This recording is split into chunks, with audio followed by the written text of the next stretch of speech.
Durant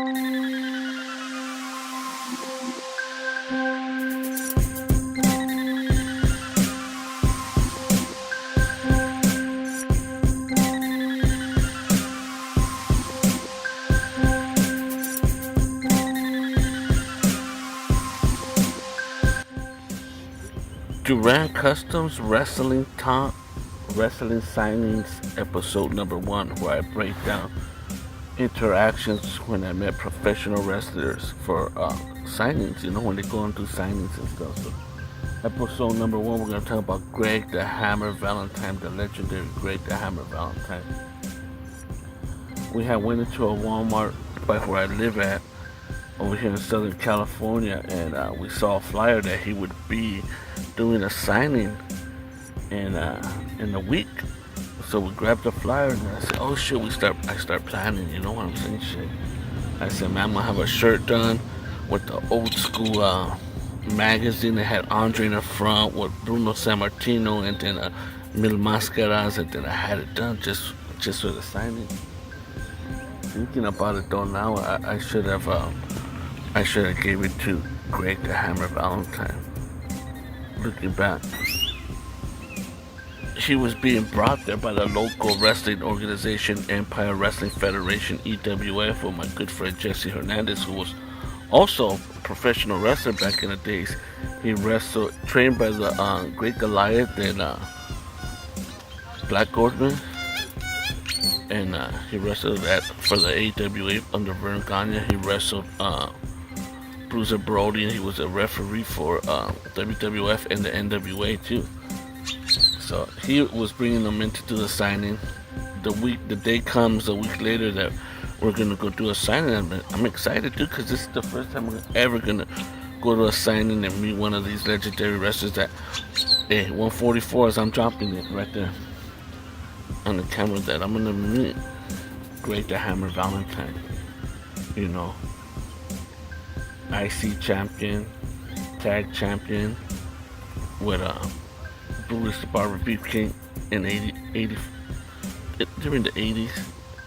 But I'm already thinking, man, more so than the dog collar match in the NWA that he had with Roddy Piper. I said I'm gonna mention the steel cage match he had in '85 against Tito Santana when he had the Green IC championship, and at that time the Intercontinental Champion of the WWF World Wrestling Federation was the man, most likely known for being the best wrestler in the business at that time. During that era in '85, man, whoever had that IC championship was considered the man of the WWF, and he was, man. He was the fucking man, dude. Like the way I said, him being tag team champs. Also, I think it was after that where Brutus the Barber Beefcake, the Dream Team, you know what I'm saying? And they barely put out a cool ass Brutus the Barber Beefcake Mattel series with that old school tag title, silvered out, WWF style, original style. So check out if you collect figures, man. And if you collect figures, come on down to Jimmy's USA, Whittier, California, man. That's my thing, man. Professional wrestling, custom figures, luchadores, and music, vinyl records, cassette tapes, so much more. Hip hop, old school hip hop. Like and subscribe to Durant Customs also, and subscribe here to Custom Luchadores / Wrestling Talk. So the day comes at the Walmart when we're going for the signing. There's quite a few people there, man, because he's a legend. Because after that, the day after or later, I believe it was the day after, on the Sunday, they were gonna have an event where he was gonna wrestle. So I also went to that for the EWF, where he's a superstar legend is brought in, and then he wrestles the top guy of the local organization. So for the EWF, it was cool as fuck, man. Great match right there. But anyway, so we're going in. It's my turn to go up to meet him, man. He was cool as fuck, laid back, man. Like the way you see him in other interviews, nonchalant, just chill, man. That Roy Orbison cool, you know what I'm saying? Vibe, just nothing phases him, and real laid back, humble. And I happened to go and look in the figures, and I found that was the first time he was gonna be in that Jakks Classic Superstar series. And I found one figure of him.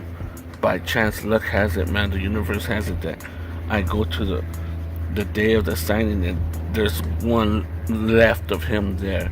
I don't know what series it was, 1, 2, or 3, that he was gonna be featured on, but he was featured. First time ever being featured on that classic Jakks figures, where Jakks is the original owners of the LJN. After it went out of business, I believe they created the Jakks company, if I'm not mistaken. So I happened to find that figure, dude. You know, sets me on my path to collecting more figures. You know, as a kid, I'll put some pictures up like that. I'm gonna try to find a picture that I took with Great the Hammer Valentine at the Walmart. You know what I'm saying? Like, and yeah, man, it was super cool. He signed that time. Hey, man, I made this shirt just to come and see you.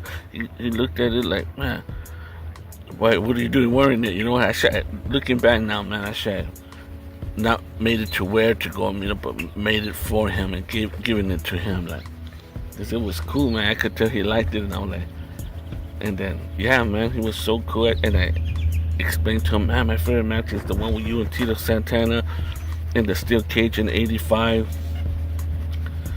It was so planned out. It was, for me, that was a cooler match than the dog collar match, man. Because it was for the IC title, you know, the WWE, that green one, that old school green one. So anybody that's a fan of professional wrestling, man, knows that old school green IC Intercontinental Championship, where Tito beats him for it, man. But he was going for his signature moves, man. The figure 4, the dropping the hammer on him, the big elbow, man. He wouldn't wear knee pads or nothing like that. In fact, the LJN figure looked exactly like him. I remember having the old school LJN figure that my older brother Larry would take us to buy the wrestling LJN figures as a kid, and that was one of the first ones we got. One of my favorite ones, man. So I thought that one looked pretty much almost exactly like him, his style too.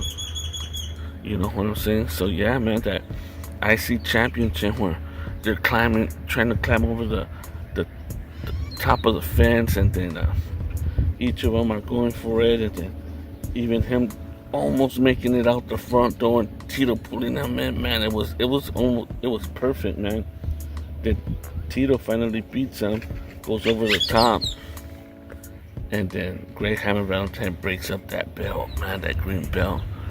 Damn, dude, I wonder whatever happened to that championship belt all beat up like that. Kind of looked like the hardcore championship after Great the Hammer Valentine got pissed off and slammed against the cage and stuff like that. Like, man, that was a cool storyline, man. But also the dog collar match with him and Rowdy Piper, where it was kind of like two villains battling against each other, man. You know what I'm saying? Like, that dog collar match where he destroyed fucking Roddy Piper's ear, and then he got hit in the mouth, the teeth with the dog collar chain, man. Crazy, man. But yeah, his signature move was that dropping the hammer across the chest, his forearm, boom, against his opponent's chest, the figure 4 leg lock, and then the big elbow, man. You know what I'm saying? So, and then going to see him, like the way I said, the next day him wrestle was cool, man. He did all those signature moves against the top wrestler for EWF at the time. Was super cool, man. Getting to see him perform. So yeah, man, that was my experience going to for a signing and meeting the legendary Great the Hammer Valentine. I hope this makes for great content. If you're a wrestling lover, I mean, it should be, man. You know what I'm saying? Like, so we'll see, man. Episode number 1, Great the Hammer Valentine, Wrestling Talk, the signings. Great the Hammer Valentine. Peace, love, and light, and I'm out of here, man. Peace.